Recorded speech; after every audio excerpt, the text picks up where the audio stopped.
The Imperial Monitoring Station, Vigilant Eye, had watched the same patch of empty space for 300 years without seeing anything more exciting than cosmic dust. That changed at 0347 hours, Galactic Standard Time, when something impossible appeared on the sensors. "Ma'am?" Communications Officer Zektar's voice cracked as he stared at his display. His blue-scaled hands trembled over the controls. "You need to see this." Commander Yithara of the Kethmoran Empire floated over to his station, her tentacles rippling with irritation. Another false alarm would mean disciplinary action for the young officer. The monitoring station was supposed to be a quiet posting, a place where nothing ever happened. "What is it this time, Zektar? Another merchant vessel off course?" "No, ma'am, it's not in our database. Not in any database." His voice dropped to a whisper. "The ship just appeared. No jump signature, no warp trail. It was just there. Commander." Yithara's yellow eyes focused on the main screen. What she saw made her blood run cold. The vessel was enormous, easily 3 times the size of their largest dreadnoughts. Its hull was a strange, dark metal that seemed to absorb light rather than reflect it. No visible weapons, no recognizable design patterns. It moved through space with an eerie silence like a predator stalking prey. "Scan it," she ordered. "Full spectrum analysis." "I've been trying, ma'am. Our sensors, they can't get a proper reading. It's like the ship is deflecting our scans, somehow." The bridge fell silent except for the gentle hum of life support systems. Every crew member stared at the impossible vessel on their screens. "Where did it come from?" Yithara asked. "Unknown. It wasn't there 30 seconds ago. Then our proximity alarms went off, and there it was." The commander's tentacles curled with unease. In her 40 years of service, she had never seen anything like this. The Empire had cataloged every known species in the galaxy. They had detailed files on ship designs, technology levels, and capabilities of all spacefaring civilizations. This ship belonged to none of them. "Signal the fleet," she commanded. "Priority Alpha transmission. Unknown vessel has entered our space." As Zektar's claws clicked across his console, sending the emergency signal across subspace, something even stranger happened. The mysterious ship began to change course, slowly, deliberately. It turned toward their monitoring station. "Ma'am," Sensor Officer Plixon called out, her voice tight with fear. "It's heading straight for us." Commander Yithara watched the massive vessel approach. Still no weapon signature, no signs of hostile intent, but something about its movement felt predatory. "Distance?" she asked. 2 million kilometers in closing. At current speed, it will reach us in 14 minutes. 14 minutes to make a decision that could determine the fate of the monitoring station and everyone aboard. "Any response to our hails?" "Nothing, ma'am." Complete radio silence. The ship continued its approach, growing larger on their screens with each passing second. Its dark hull seemed to ripple in the starlight, creating an optical illusion that made it difficult to focus on. "Ma'am?" Zektar's voice was barely audible. "Fleet Command is requesting more information. They want tactical analysis, ship specifications, crew complement estimates. Tell them we don't have any of that information. Our sensors can't penetrate whatever technology they're using." The truth was more unsettling than she wanted to admit. In 3 centuries of monitoring this sector, they had never encountered anything their sensors couldn't analyze. The Empire's technology was supposed to be the most advanced in the galaxy. So what kind of civilization could build a ship that their instruments couldn't even properly scan? 10 minutes until contact," Plixon announced. Commander Yithara made her decision. Battle stations, raise shields, power weapon systems. The monitoring station transformed from a quiet observation post into a military fortress. Energy shields flickered to life around the hull. Plasma cannons emerged from hidden ports. The station's small complement of fighters prepared for launch. "Ma'am," Zektar said, his voice strained. "We're receiving a transmission. From the unknown vessel?" "No, ma'am." "From Fleet Command. Admiral Korvthak wants to speak with you directly." The main screen split to show both the approaching ship and the imposing figure of Admiral Korvthak. The Admiral's crimson carapace gleamed under the bridge lights of his flagship, and his compound eyes fixed on Yathara with predatory intensity. "Commander?" The Admiral's voice rumbled through the speakers. "Report. Unknown vessel approached our position without warning. Sir? No jump signature detected. Our sensors cannot penetrate its hull or determine its capabilities." "Interesting." The Admiral's mandibles clicked thoughtfully. "How long until it reaches you?" 7 minutes, sir. Do not engage unless fired upon. The Empire has standing orders regarding first contact with unknown species. We will observe, learn, and then decide how to proceed." "Understood, sir." But as the transmission ended, Commander Yathara couldn't shake the feeling that they were not the ones doing the observing. The mysterious ship continued its approach, now close enough that they could see details of its hull. Strange symbols were etched into the dark metal, symbols that seemed to shift and change when viewed directly. The ship's design was unlike anything in their databases, combining curves and angles in ways that shouldn't have worked, but somehow did. 3 minutes, Plixon reported. The bridge crew held their breath as the massive vessel drew closer. At this range, its size was overwhelming. It could easily destroy their monitoring station without breaking stride. "Ma'am," Zektar whispered, "look at this." He had managed to get a partial scan of one section of the ship's hull. The readings were impossible. The metal composition, it's showing elements that don't exist on our periodic table. And the energy. Readings? He paused, checking his instruments again. The power source is generating more energy than our entire fleet combined. 1 minute until contact. The ship was now so close that it filled their view screen. Its dark hull stretched from horizon to horizon, blotting out the stars. Up close, they could see that the strange symbols were actually glowing with a faint, pulsing light. 30 seconds, Plixon called out. Then something impossible happened. The ship stopped, not slowed down, not decelerated gradually. It simply stopped moving, as if the laws of physics didn't apply to it. "Distance?" Commander Yathara asked. 1,000 kilometers. It's just sitting there. For several minutes, the two vessels faced each other across the void. The Imperial monitoring station, bristling with weapons and sensors, and the mysterious dark ship that defied all explanation. Then, without warning, every system on the monitoring station shut down. Life support, gravity, communications, weapons, everything. Emergency lighting flickered on, bathing the bridge in red shadows. The crew floated in zero gravity, grabbing onto whatever they could find. "What happened?" Yathara demanded. "Unknown, ma'am. All systems just stopped. No power, drain detected, no weapon signatures. They just turned off." For 30 seconds, they drifted helplessly in the dark. Then, as suddenly as they had failed, all systems came back online. Gravity returned, dropping the crew back to the deck. Life support resumed, its gentle humming. Weapons powered up, communications crackled back to life, but the mysterious ship was gone. "Where is it?" Yathara snapped. Plixon frantically worked her sensors.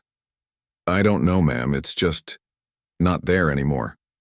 Scan the entire sector, full range. Already scanning. Nothing. No ship, no energy trail, no evidence it was ever here." "Commander." Yathara stared at the empty space where the impossible vessel had been moments before. Had they imagined it? Some kind of shared hallucination? But then Zektar spoke up from his communications station. "Ma'am, I'm receiving multiple reports from across the sector. 17 different monitoring stations and patrol vessels all report the same thing. Unknown ship appeared, systems failed, ship vanished." The magnitude of what had happened began to sink in. Whatever that ship was, it had visited multiple Imperial positions simultaneously. It had demonstrated the ability to disable their most advanced technology with ease. And then it had simply vanished.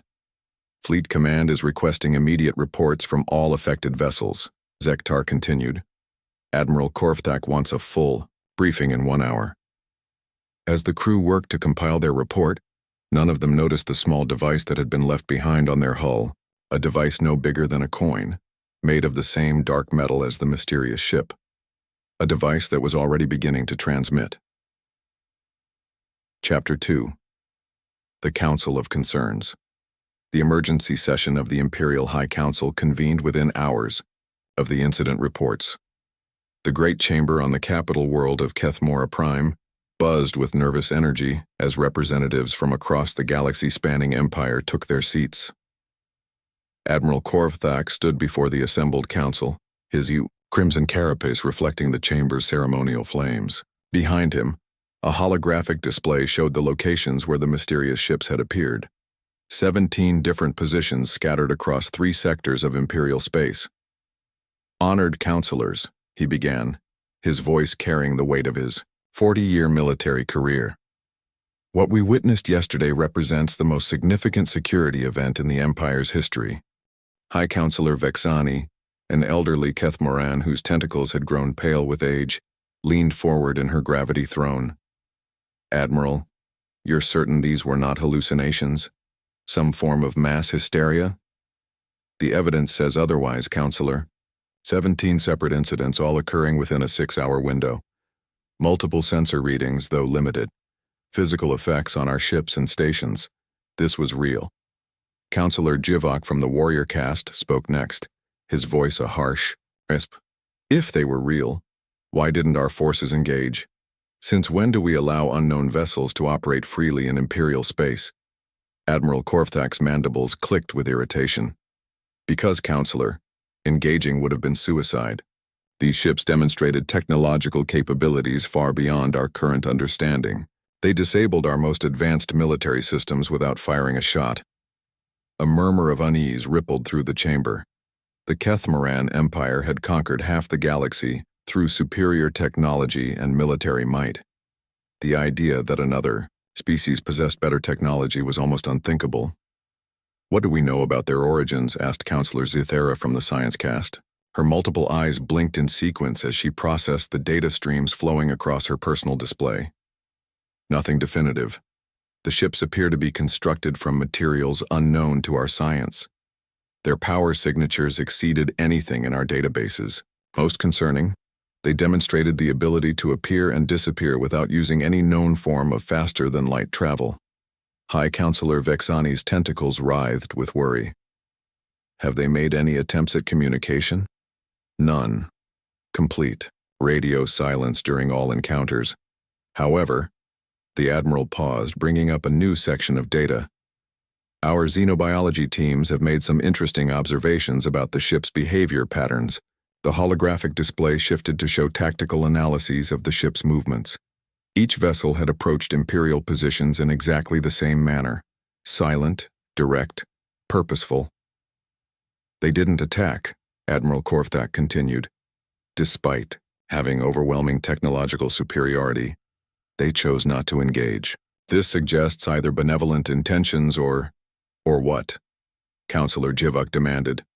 Or they were conducting reconnaissance, learning about our capabilities before deciding how to proceed. The implications hung heavy in the chamber's recycled air. If these unknown beings were conducting intelligence-gathering operations, it could mean they were preparing for war. Dr. Yethin from the Imperial Science Academy stood to address the council. As the Empire's leading expert on xenobiology and first contact protocols, her opinion carried significant weight. Honored counselors, if I may offer a different perspective. The ship's behavior patterns suggest a highly advanced intelligence. Yes, but also remarkable restraint. They could have destroyed every installation they visited. Instead, they demonstrated their technological superiority and departed peacefully. Peacefully? Counselor Jivok scoffed. They violated our sovereignty and disabled our defenses. How is that peaceful? Because no one died, Dr. Yethin replied calmly. No shots were fired, no permanent damage was done. In the context of first contact scenarios, this represents a remarkably non-violent approach. High Counselor Vexani considered this. Doctor, in your professional opinion, what should our response be? Caution, Counselor. These beings clearly possess technology that makes them extremely dangerous if provoked. We should focus on preparing for potential peaceful contact rather than military confrontation. Admiral Korvthak's carapace darkened with disagreement. With respect, Doctor, military preparedness is never wrong. We have no idea what these beings want or when they might return. The Empire must be ready to defend itself. The debate continued for hours, with various factions arguing for different approaches. The military caste wanted to mobilize the fleet and develop new weapons. The science caste pushed for research and peaceful contact protocols. The economic caste worried about trade disruptions and resource allocation. Finally, High Counselor Vexani called for order. "We will pursue a dual approach," she announced. "Admiral Korvthak, you will work with Fleet Command to enhance our defensive capabilities. Dr. Yathin, you will lead a task force to develop first contact protocols and analyze what little data we have.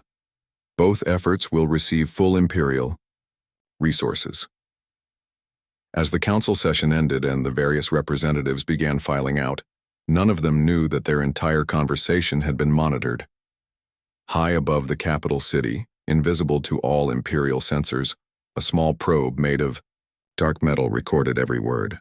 The same probes that had been left behind at 17 different locations were all transmitting data to a receiver somewhere in deep space. The unknown beings were learning about the Empire much faster than the Empire was learning about them. Meanwhile, in the secure research facility beneath the Imperial Science Academy, Dr. Yathin was examining the only piece of physical evidence they had recovered from the incidents. Commander Ythara's crew had finally discovered the small device attached to their station's hull during a routine maintenance check. It was barely visible against the metal plating, and their sensors had almost missed it entirely. "Fascinating," Dr. Yathin murmured as she studied the object under high magnification. "The molecular structure is unlike anything we've encountered. It appears to be constructed at the atomic level, with precision that exceeds our manufacturing capabilities by several orders of magnitude." Her research assistant, a young Vorthaki named Klixen, peered over her shoulder at the display. "Is it some kind of weapon?" "I don't think so. The power levels are too low for any destructive purpose. My analysis suggests it's a listening device, of some kind. Extremely sophisticated but fundamentally passive. Should we try to take it apart?" Dr. Yathin considered this carefully. "Not yet. We need to understand more about its construction before we risk damaging it. This might be our only direct link to understanding their technology."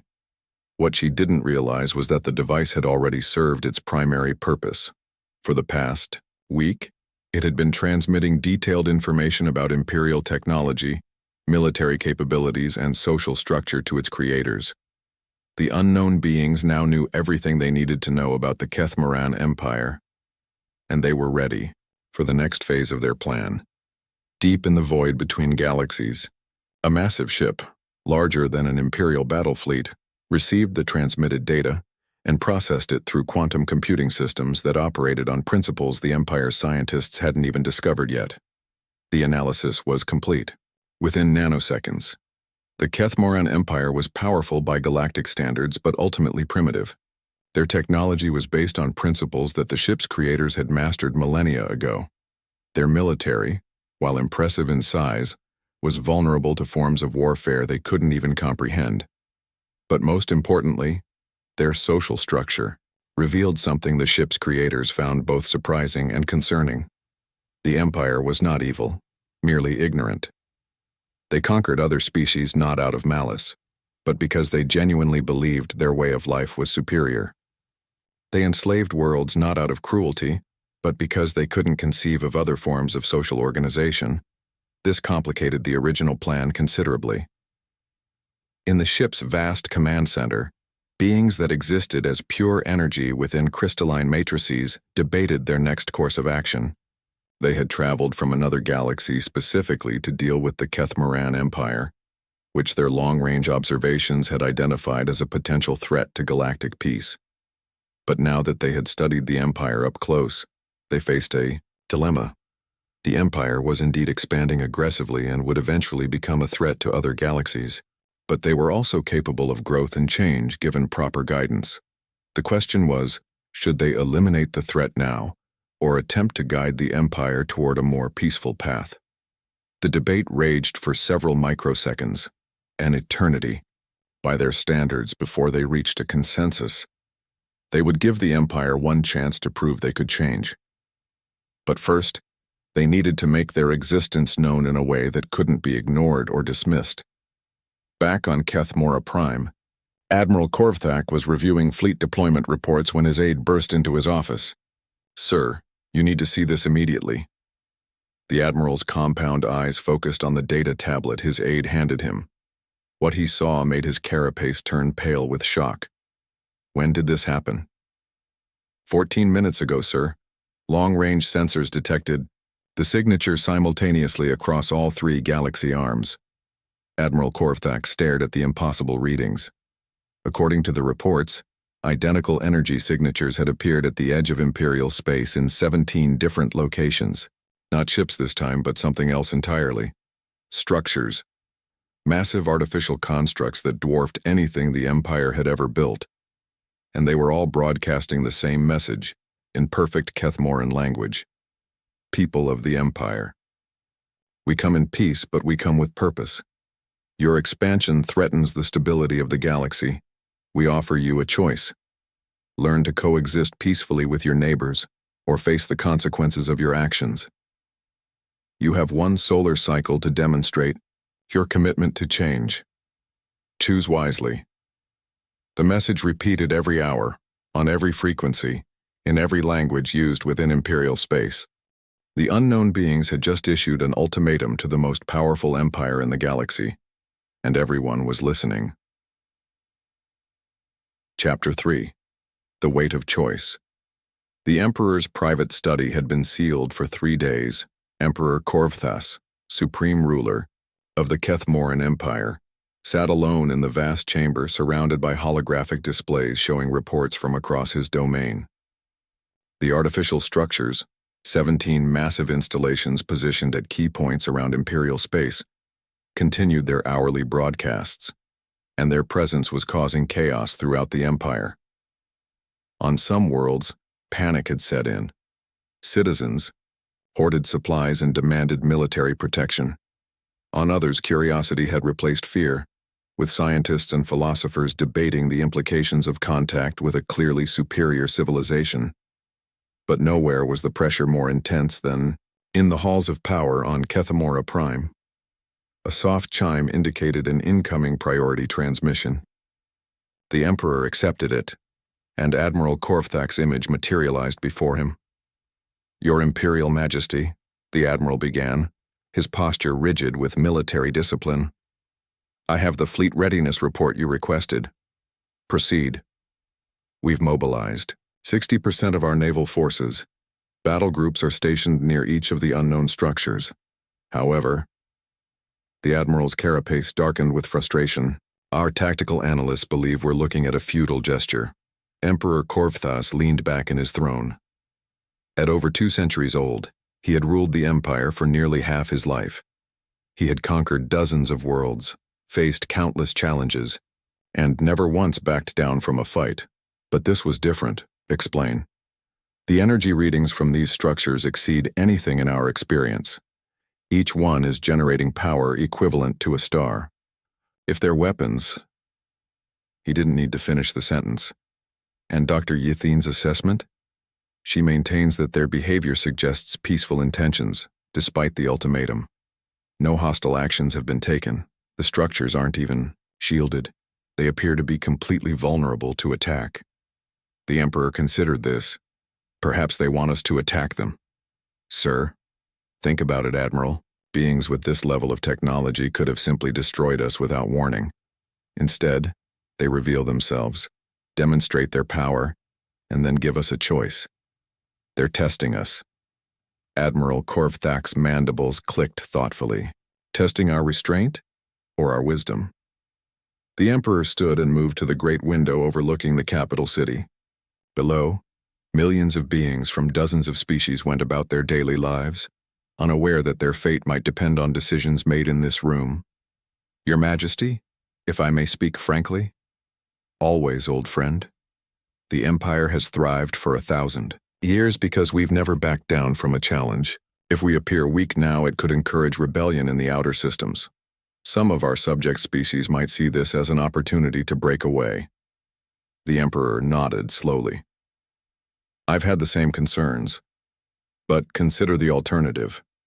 If we choose confrontation and lose, the Empire doesn't just appear weak, it ceases to exist. A new chime indicated another incoming transmission. Dr. Ythine's image joined the Admiral's on the holographic display. Your Majesty, I have new information that might be relevant to your decision. Proceed, Doctor.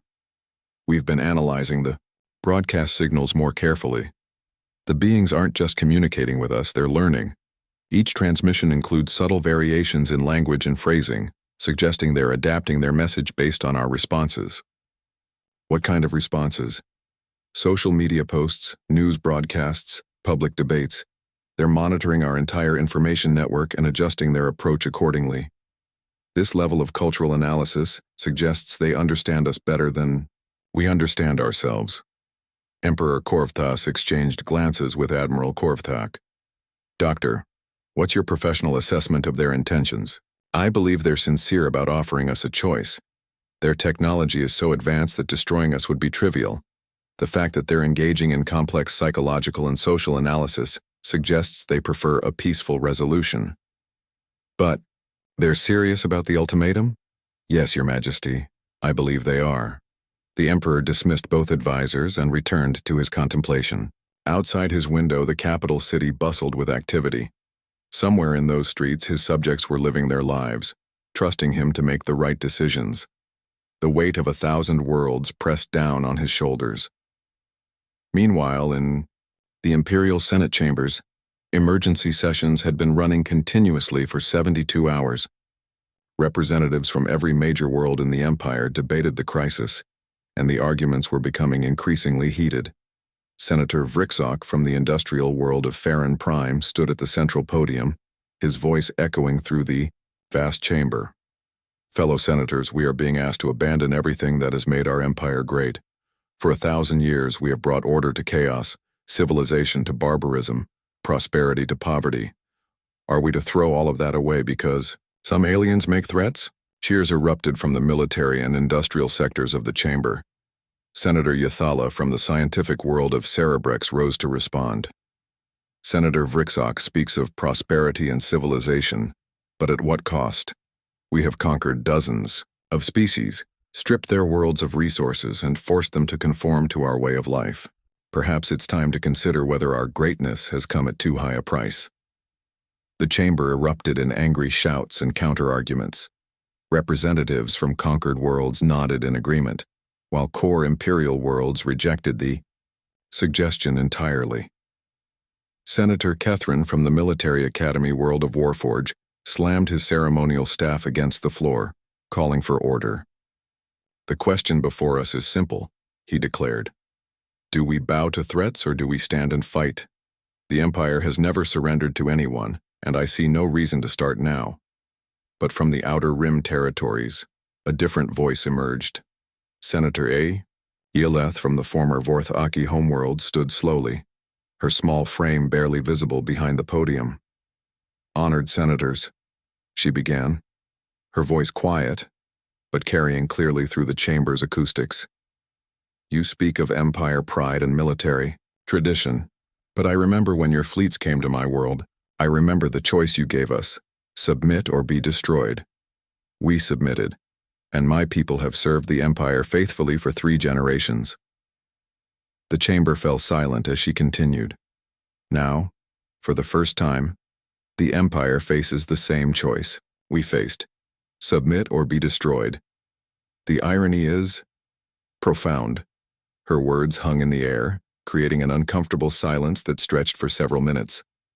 Finally, High Senator Morvak called for a formal vote on the question of imperial response.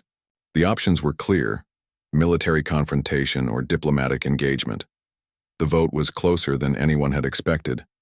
Military confrontation. 847 votes. Diplomatic engagement. 823 votes. Abstention. 67 votes. By the narrowest margin in imperial history, the Senate had chosen war.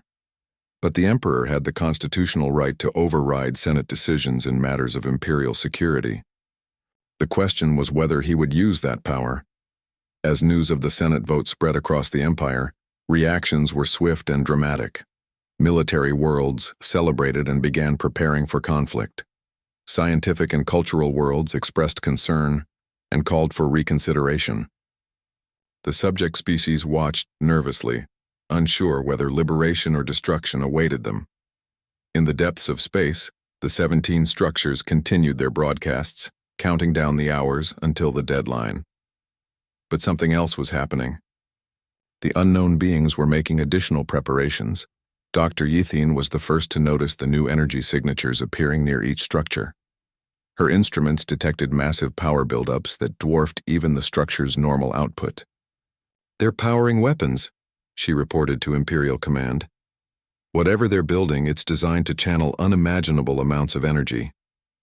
Admiral Korvthak received the report while reviewing final attack plans with his fleet commanders. The timing was troubling. "Are they responding to our military preparations?" He wondered aloud. His tactical officer, Commander Plexen, studied the sensor data. "Unknown, sir, but the energy signatures are unlike anything we've seen. If these are weapons, they operate on principles we don't understand. All the more reason to strike first before they can complete whatever they're building." But even as he said it, Admiral Korvthak felt a nagging doubt.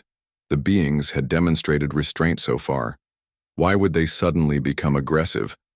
Unless they knew about the Senate vote. The realization hit him like a plasma blast. If these beings could monitor Imperial communications, they would know about the decision to choose military confrontation. They would know that diplomatic solutions had been rejected.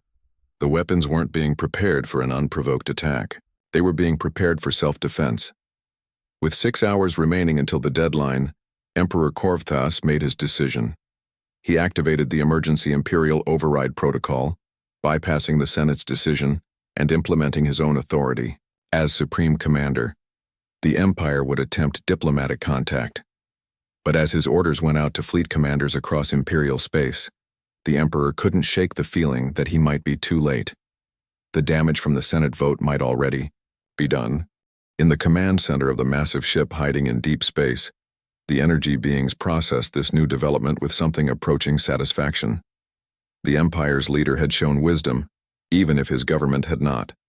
This created an opportunity for a different kind of test. They began preparing for the next phase of their plan, but they also continued building their weapons, just in case wisdom wasn't enough. Chapter 4. First Contact Emperor. Korvthas stood in the Imperial Command Center, surrounded by his highest advisors and military commanders. The massive holographic display showed all 17 alien structures, now clearly revealed to be weapons platforms of unimaginable power. With 2 hours remaining until the deadline, the Emperor had made his choice. Instead of attacking, he would personally lead a diplomatic mission to the nearest structure. "Your Majesty," Admiral Korvthak protested for the 10th time, "this is too dangerous. We should send an ambassador." "No." The Emperor's voice carried the authority of 1,000 years of imperial rule. "These beings issued their ultimatum to the Empire itself. The Empire will respond." Dr. Ythine stepped forward, her scientific instruments scanning the readings from the alien structure. "The energy buildup has stabilized, Your Majesty. Whatever. They're preparing, it's ready. Any signs of hostile intent? No direct targeting of our ships, but the power levels. If they wanted to, they could sterilize entire star systems with what they've built." The Emperor nodded grimly. "Then we proceed with diplomacy. Prepare my personal yacht, the Imperial yacht." Majestic Dawn was the most advanced ship in the fleet, equipped with the latest diplomatic protocols and first contact systems. As the Emperor's vessel approached the alien structure, every person in the Empire watched through live broadcasts. The structure itself defied easy description. It was massive, nearly 50 kilometers across, and appeared to be constructed from the same dark material as the original ships. Strange geometries twisted through its form, creating optical illusions that hurt to look at directly. But as they drew closer, something unexpected happened. The structure began to change. Sections of its hull shifted and reconfigured, revealing what appeared to be a docking bay perfectly sized for the Imperial yacht. "They're inviting us inside," Dr. Yathin observed with wonder. "Or it's a trap," Admiral Korvthak muttered. Emperor Korvthas made the decision himself. "Take us in." The yacht glided smoothly into the alien structure, guided by invisible forces that negated the need for manual piloting. The docking bay sealed behind them, and atmosphere flooded the chamber, an atmosphere perfectly suited to Kethmaran physiology. They knew exactly what the Empire's people needed to survive. As the Emperor and his small diplomatic team disembarked, they were greeted by something that challenged every assumption they had made about their hosts. The being that approached them appeared humanoid, but clearly artificial. Its form was composed of the same dark material as the structure itself, but it moved with organic grace and intelligence. When it spoke, its voice was perfect Imperial Kethmaran, with the formal inflections of the noble castes. "Emperor Korvthas, of the Kethmaran Empire, you have chosen wisdom over pride. This is encouraging." The Emperor drew upon centuries of diplomatic training to maintain his composure. "I come seeking understanding. Your people have demonstrated power beyond our comprehension, yet you offer us choice rather than demanding submission." "Why?" The artificial being, clearly some kind of advanced android, gestured for them to follow. "Because, Emperor, destruction is easy. Creation is difficult. We have traveled from another galaxy specifically to evaluate your empire. Our initial assessment was concerning." They walked through corridors that seemed to reshape themselves as they moved, creating perfect lighting and optimal environmental conditions for their Kethmaran guests. "Your expansion has been noted by civilizations far beyond your current sphere of influence," the android continued. "Left unchecked, your empire would eventually threaten the stability of multiple galaxies. And yet you offer us a chance to change rather than simply eliminating the threat," the Emperor observed. "Because our detailed study of your civilization has revealed something unexpected. Your people are not inherently evil. You are limited." They emerged into a vast chamber where impossible technologies created displays showing the history of the Kethmaran Empire. But these weren't the sanitized histories taught in Imperial schools. These showed the conquest from the perspectives of the conquered species. The Emperor watched in silence as the displays revealed the true cost of Imperial expansion. Worlds stripped of resources, cultures eliminated, species driven to near extinction, all in the name of bringing civilization to the galaxy. "You genuinely believe you are helping," the android observed. "This makes you unique among the aggressive species we have encountered. Most conquerors are motivated by greed or malice. You are motivated by a sincere belief in your own superiority, and this matters because beings motivated by genuine belief can be educated. Those motivated by cruelty cannot."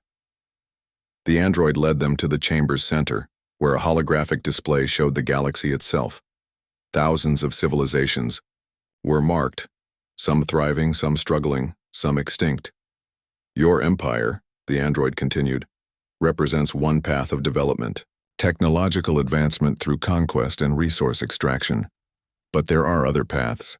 The display shifted to show civilizations that had achieved similar technological levels through cooperation, trade, and mutual development. Worlds, where different species work together, rather than one dominating the others. "We offer you knowledge of these other paths," the android said. "Technologies that don't require the subjugation of other species, social structures that promote growth without conquest. But the choice must be yours." Emperor Korvthas studied the displays carefully. In his centuries of rule, he had never questioned the fundamental assumptions of imperial civilization. The empire conquered because it was superior. It subjugated other species because they needed guidance. It stripped resources from worlds because it could use them more efficiently. But looking at the evidence before him, he began to see another possibility.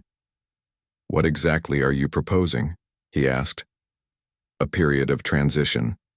Your empire will cease its expansion and begin the process of transforming itself into a cooperative galactic civilization. We will provide technological assistance and guidance, but the work must be done by your people. And if we refuse?" The android's expression didn't change, but the chamber around them suddenly felt much colder. "Then we will ensure that your empire never threatens another world. The methods would be regrettable." The Emperor felt the weight of decision settling on his shoulders once again. Accept help and guidance from clearly superior beings, or maintain imperial independence and face destruction. But there was a third option he hadn't considered before. "You say we are limited by our beliefs," the Emperor said slowly. "But you are also limited by yours." The android tilted its head with mechanical precision. "Explain." "You assume that superior technology equals superior wisdom. You believe that because you can destroy us, you have the right to judge us, but perhaps there are things your people could learn from ours as well."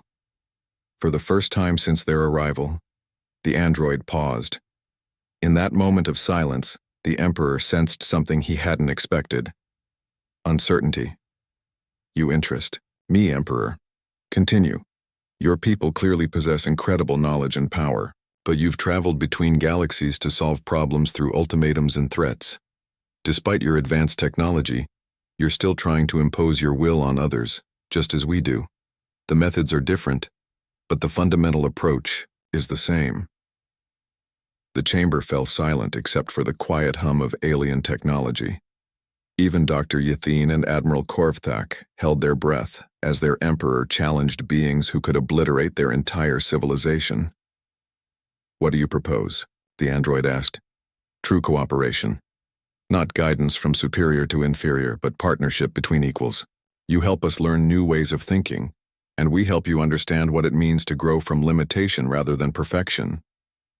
The android stood motionless for so long that the Emperor began to wonder if he had made a fatal mistake. Then, unexpectedly, something like a smile crossed the artificial being's features. "In 3,000 years of existence, no species has ever suggested that we might learn from them. You continue to surprise us, Emperor Korvthas. Is that good or bad?" "It is unprecedented." The android gestured, and the chamber's displays changed to show something new. Real-time communications across vast distances.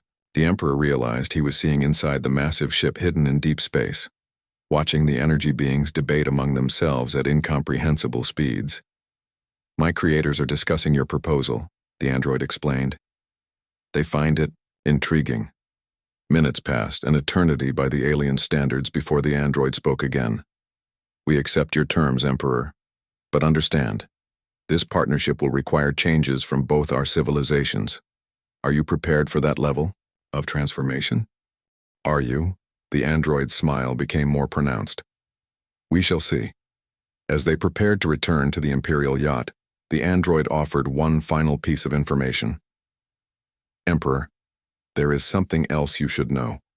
Your people are not the first species we have encountered who showed potential for growth, but you are the first to suggest that the growth should be mutual. What happened to the others? They chose different paths. Some accepted our guidance and became our clients. Others chose destruction rather than change. A few simply disappeared into the depths of space, seeking their own destiny among the stars." The Emperor considered this as they walked back through the shifting corridors. "And now we're writing a new chapter in that story." "Indeed. Though neither of us knows how it will end." Back aboard the Imperial yacht, as they departed the alien structure, Emperor Korvthas opened a secure channel to Imperial Command. "Admiral Korvthak, stand down all military forces. Dr. Yathine, prepare your scientific teams for the greatest learning opportunity in our history. And send a message to the Senate. We're about to embark on an experiment that will determine the future of our civilization." As the yacht returned to Imperial space, the 17 alien structures began to transform once again. But this time, instead of weapons, they became something entirely different: research stations, cultural exchange centers, and technological development facilities. The partnership between the Kethmoran Empire and the beings from another galaxy had begun. But across the Empire, not everyone was pleased with this decision. In the Outer Rim territories, several military commanders began discussing the unthinkable, rebellion against the Emperor's new policies. If their leader wouldn't defend imperial pride, perhaps it was time for new leadership. On conquered worlds, subject species watched the developments with mixed emotions. Some saw opportunity for freedom. Others feared that change might bring even worse conditions. And in the depths of space, other civilizations began to take notice of the strange alliance forming between the Empire and the mysterious aliens. The galaxy would never be the same. Epilogue: The New Dawn. 6 months after first contact. Commander Yathara stood on the observation deck of what had once been monitoring Station Vigilant I. The station had been completely transformed, expanded into a joint research facility where Imperial scientists worked alongside alien androids to develop new technologies. She watched through the viewport as construction crews, a mix of Imperial, engineers and alien machines, assembled something that would have been impossible just months before. A ship designed using principles from both civilizations. Remarkable, isn't it? Dr. Yathine joined her at the viewport, her multiple eyes bright with excitement. 6 months ago, we thought we were alone in the galaxy. Now we're building ships that can travel between galaxies. Have you had any second thoughts? Commander Yathara asked. About all the changes? Dr. Yathine considered the question carefully. Every day. But then I see something like this. She gestured to the ship under construction. And I realize we're witnessing the birth of something entirely new. Not just technological advancement, but a completely different way of thinking about civilization itself. Through the station's communication systems, they could hear reports from across the Empire. Some worlds had embraced the changes enthusiastically, welcoming alien advisors and beginning the process of social transformation. Others resisted, clinging to traditional imperial values. The Vorth Aki homeworld had declared independence, becoming the first former subject species to establish itself as an equal partner in the new galactic alliance. Their decision had inspired similar movements on dozens of other worlds. Commander, Communications Officer Zektar's voice crackled through the intercom. We're receiving a priority transmission from Imperial Command. Put it through. Emperor Korfthas appeared on the main screen, but he looked different. The weight of absolute authority had been replaced by something else, the energy of someone discovering new possibilities. Commander Yathara, Dr. Yathine, he began. I wanted to personally thank you for your role in these historic changes. Your initial contact report helped us understand what we were truly facing. Your Majesty, Commander Yathara replied. What's the latest from the Senate? The Emperor's expression grew more serious. Mixed reactions, as expected. We've had 17 worlds declare independence, but also 3 new species petition to join the alliance as equals rather than subjects. The military caste is adapting slowly. And the resistance movements? Admiral Jivok's rebellion collapsed when his own officers refused to follow him. It seems that even our military personnel recognize the benefits of peace over constant warfare. Dr. Yathine leaned forward. Your Majesty, have our new partners shared any more information about their origins? Some. They come from a galaxy called Andromeda, approximately 2.5 million light-years away. Their civilization abandoned physical form millennia ago, becoming beings of pure energy. But they maintain android bodies for interacting with physical species like ourselves. Why did they really come here? Commander Yathara asked. The official explanation about preventing galactic threats seems incomplete. The Emperor smiled, an expression that had become much more common in recent months. You're perceptive, Commander. They admitted to me yesterday that they were also curious. In all their travels, they had never encountered a species that questioned their own methods of problem-solving. They came here as much to learn as to teach. And what have they learned? That wisdom doesn't always come from technological advancement. Sometimes it comes from recognizing your own limitations and being willing to grow beyond them. The transmission ended, leaving Commander Yithara and Dr. Yithian alone with their thoughts. Outside the viewport, the hybrid ship neared completion. Its hull combined Imperial durability with alien efficiency. Its engines used principles that neither civilization could have developed alone. Its purpose was exploration, not conquest, but genuine discovery of what lay beyond the known galaxy. "Commander," Dr. Yithian said quietly, "do you think we made the right choice?" "Ask me again in 100 years," Commander Yithara replied. "But for now, yes. For the first time in Imperial history, we're building something instead of just taking it." Why, in the deep space between galaxies, the massive alien ship prepared for its return journey to Andromeda. Its mission was complete, but the relationship it had begun would continue for generations. The energy beings had learned something valuable from their contact with the Kethmoran Empire. Superior technology didn't automatically grant superior wisdom. Sometimes the most important lessons came from those you initially intended to teach. As the ship began its long journey home, it left behind a galaxy forever changed. The Kethmoran Empire was transforming into something new, not through conquest or domination, but through cooperation and mutual growth. And in the depths of space, where an unknown ship had first appeared and then vanished before the Empire could react, new ships now traveled, ships built by multiple species working together, carrying crews of beings who had once been enemies, exploring possibilities that none of them could have imagined alone. The age of conquest was ending, the age of cooperation had begun. But in the vast cosmos, where countless civilizations rose and fell among the stars, this was only the beginning of a much larger story. The galaxy was full of species facing their own choices between growth and stagnation, cooperation and conflict. And somewhere in the darkness between distant stars, other unknown ships were beginning their own journeys toward uncertain encounters, with civilizations that had never imagined they were not alone. The universe, it seemed, was full of surprises, and the greatest adventures were yet to come.